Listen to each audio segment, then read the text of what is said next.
ओम नमो भगवते वासुदेवाय। अश्विन शुक्ल पक्ष की एकादशी पापाकुंशा एकादशी के नाम से जानी जाती है। ये व्रत दशहरे के अगले दिन रखा जाता है। मान्यता है कि इस दिन एकादशी व्रत के प्रभाव से भक्त के सौभाग्य में वृद्धि होती है और मोक्ष की प्राप्ति होती है। आइए जानते हैं इस एकादशी के बारे में। पापाकुंशा एकादशी को लेकर कई मान्यताएं हैं। माना जाता है कि जो भक्त श्रद्धा से पापाकुंशा एकादशी का व्रत रखता है उसके सभी पाप नष्ट हो जाते हैं और मृत्यु के बाद भक्त के साथ भक्त के पूर्वजों को भी मोक्ष मिल जाता है। मान्यता है कि इस दिन का व्रत करने से 10 पीढ़ियों को मोक्ष मिलता है। ऐसी भी मान्यता है कि इस व्रत को करने से मानसिक शांति, संतान, सुख और समृद्धि की प्राप्ति होती है। भक्त इस दिन भगवान विष्णु की भक्ति के साथ साथ दान और सेवा का कार्य भी करते हैं। एकादशी व्रत वाले दिन प्रातः काल जल्दी उठकर स्नान करना चाहिए और स्वच्छ वस्त्र धारण करने चाहिए। भगवान विष्णु का ध्यान करते हुए व्रत का संकल्प लेना चाहिए। भगवान विष्णु की मूर्ति या चित्र को इत्र, फूल, दीपक और नैवेद्य अर्पित कर उनकी पूजा करनी चाहिए। इसके बाद भगवान विष्णु जी की आरती करनी चाहिए। विष्णु मंत्र का जप, विष्णु सहस्त्र नाम का पाठ करना चाहिए। आरती गाने के बाद दिन भर विष्णु मंत्र ओम नमो भगवते वासुदेवाय का ध्यान कर सकते हैं। साथ ही रात में हरि कीर्तन करके जागरण करना चाहिए। अगले दिन स्नान, ध्यान, पूजा पाठ और ब्राह्मण भोजन कराकर व्रत खोलना चाहिए। अब जानते हैं पापाकुंशा एकादशी व्रत कथा के बारे में। प्राचीन समय में विंध्य पर्वत पर क्रोधन नाम का एक बहेलिया रहता था। वह बड़ा क्रूर था। उसका सारा जीवन हिंसा, लूटपाट, मद्यपान, गलत संगति और पाप कर्मों में बीता।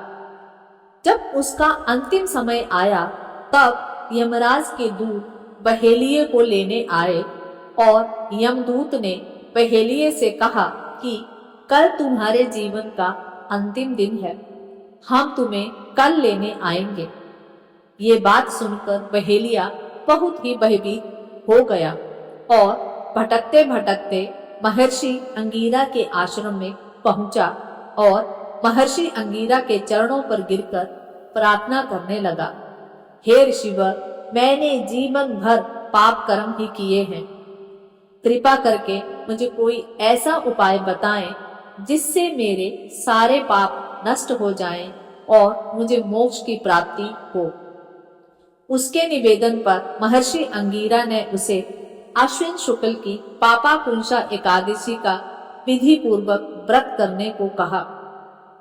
महर्षि अंगीरा के कहे अनुसार उस बहेलिये ने ये व्रत किया और किए गए सारे पापों से छुटकारा पा लिया और इस व्रत पूजन के बल से भगवान की कृपा से वह विष्णु लोक को गया। जब यमराज के दूत ने इस चमत्कार को देखा तो वह बहेलिये को लिए बिना ही यमलोक वापिस चले गए। जय श्री हरि। आइए अब करते हैं भगवान जगदीश्वर की आरती। ओम जय जगदीश हरे स्वामी, जय जगदीश हरे। भक्त जनों के संकट क्षण में दूर करे। ओम जय जगदीश हरे। जो ध्यावे फल पावे, दुख भी न से मन का स्वामी, दुख भी न से मन का। सुख संपत्ति घर आवे, कष्ट मिटे तन का। ओम जय जगदीश हरे। मात पिता तुम मेरे, शरण गहूँ किसकी स्वामी, शरण गहूँ किसकी। तुम बिन और न दूजा, आस करूं जिसकी। ओम जय जगदीश हरे। तुम पूरन परमात्मा, तुम अंतर्यामी स्वामी, तुम अंतर्यामी। पार ब्रह्मा परमेश्वर, तुम सबके स्वामी। ओम जय जगदीश हरे। तुम करुणा के सागर, तुम पालन करता स्वामी, तुम पालन करता। मैं मूरख खल कामी, कृपा करो भरता। ओम जय जगदीश हरे। तुम हो एक अगोचर, सबके प्राणपति स्वामी, सबके प्राणपति। किस विधि मिलूं दयामय, तुमको मैं कुमति। ओम जय जगदीश हरे। दीन बंधु दुख हरता, तुम ठाकुर मेरे स्वामी, तुम ठाकुर मेरे। अपने हाथ उठाओ, द्वार पड़ा तेरे।